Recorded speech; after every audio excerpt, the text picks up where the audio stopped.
Honourable supreme court की 7 member bench ने जो अलीगढ़ मुस्लिम यूनिवर्सिटी के माइनॉरिटी स्टेटस के सिलसिले में जो आज बातें कही हैं उसको हम लोग वेलकम करते हैं। और जो ये बात कही गई है कि सुप्रीम कोर्ट का जो अपना फैसला था 1967 का उसको ओवर रूल कर दिया है, और जाहिर सी बात है कि इससे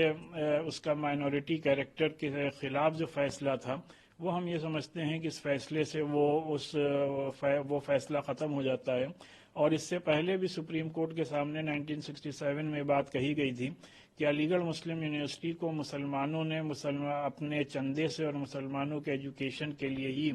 कायम किया था। लिहाजा आज जो सुप्रीम कोर्ट ने कहा है कि 3 जजेस की बेंच बनेगी और वो इस बात को डिटरमाइन करेगी कि क्या फैक्ट्स हैं और क्या फैक्चुअल हकीकत है कि इसको गोया मुसलमानों ने इस्टेब्लिश किया था कि नहीं किया था। तो जाहिर सी बात इसके लिए तमाम तारीखी हवाले मौजूद हैं कि किस तरीके से पहले सर सैयद के बेटे जस्टिस महमूद साहब ने कमेटी के सामने पूरी बात रखी थी कि मुसलमानों की तालीम के लिए इदारा बनना चाहिए, फिर किस तरीके से मदरसतुल उलूम कायम हुआ, उसके बाद किस तरीके से खुद सर सैयद ने उस मदरसतुल उलूम को एक कॉलेज में तब्दील किया। और अपनी स्पीच में उस मौके पर भी उन्होंने ये कहा था कि हम लोग इस कॉलेज को एक दिन यूनिवर्सिटी बनाएंगे और ये कैम्ब्रिज और ऑक्सफोर्ड के तर्ज पे ये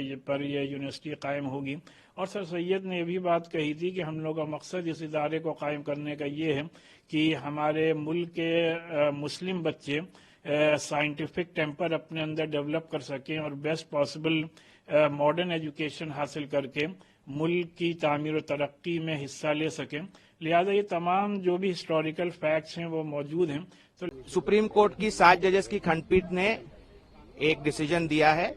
जिसमें मेनली 2 इश्यूज थे।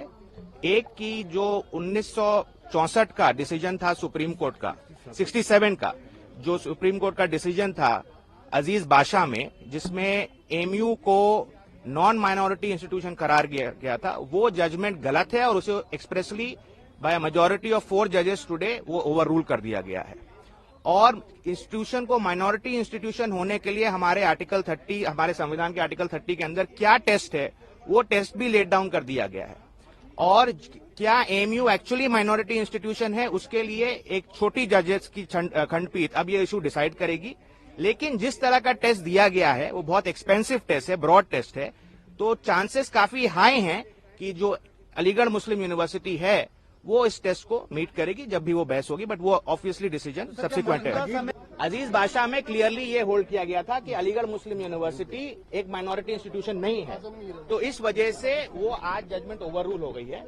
तो आज के डेट पे exact status of MU is I would say not judicially determined is the correct way to put it, but important चीज है कि जिस डिसीजन ने उसे नॉन माइनॉरिटी होल्ड किया था वो डिसीजन अब नहीं है, नंबर 1। नंबर 2, एक 1980s में जो अमेंडमेंट लाया गया था, जो अजीज बादशाह को अंडू करने के लिए एक तरह से अमेंडमेंट लाया गया था पार्लियामेंट का, वो अब इररिलेवेंट हो गया है, बिकॉज जब जजमेंट ही जुडिशियली लार्जर बेंच ने उसको सेट असाइड कर दिया है, तो 1981 और 82 का जो ये अमेंडमेंट थे ये अब रेलिवेंट हो गए हैं। The only question now is जो टेस्ट आज सुप्रीम कोर्ट ने ले डाउन किया है माइनॉरिटी इंस्टीट्यूशंस को, उसको एमयू सेटिस्फाई करता है या नहीं करता है, और वो एक छोटी जजेस की खंडपीठ डिटरमिन करेगी। लेकिन जिस तरह का टेस्ट ले डाउन किया गया है वो एमयू की हिस्ट्री और एस्टेब्लिशमेंट के हिसाब से चांसेस काफी हाई हैं कि MU will be found to be a minority institution. ये सबसे बड़ा जो इशू था वो हम लोग हाई कोर्ट से सुप्रीम कोर्ट आए थे। आफ्ताब साहब हमारे जो हैं एडवोकेट हैं, और आज जो सबसे बड़ी अलीगढ़ मुस्लिम यूनिवर्सिटी के लिए खुशी की बात यह है कि इंक्लूडिंग चीफ जस्टिस 4 जजेस की जो ने हमारे लिए वर्डिक्ट दिया है वो अजीज बादशाह को ओवर रूल किया है। तो जब अजीज बादशाह को ही लेकर हम लोग सुप्रीम कोर्ट, हाई कोर्ट से सुप्रीम कोर्ट आए थे, तो आज जो है ये सबसे बड़ी पूरी अलीगढ़ मुस्लिम यूनिवर्सिटी के लिए और हिंदुस्तान की पूरी आवाम के लिए ये सबसे बड़ा अहम फैसला है कि हम अजीज बादशाह को ओवर रूल किया है। और जजेस ने यह भी कहा है कि ये जो पूरी जो है इसके अंदर वो चली हैगी कार्रवाई, उसमें हम लोगों का एस्टेब्लिशमेंट माना है, हम माइनॉरिटी انسٹیٹیوشن جو ہے وہ اسٹیبلش کیا مائنورٹی نے اپنے پیسے سے، اپنے سارے اختیارات سے، اور جو اگر لیگل پوائنٹ پر کوئی بات کرنی ہے تو میرے وکیل صاحب موجود ہیں گے۔ ایک چیز پوچھنا چاہتا ہوں، آج یہ بھی کہا کہ ریگولر بینچ جو ہے جس پورے معاملے کو سنوائی کرو، دیکھیے ریگولر بینچ میں کوئی ایسا نہیں ہے کہ اب ہم ریگولر بینچ میں جائیں گے اور اپنے وکیلوں سے بات کریں گے 3 ججز کی بینچ میں بھی، لیکن جو مین مدعا تھا وہ آج کویسٹ ہو گیا۔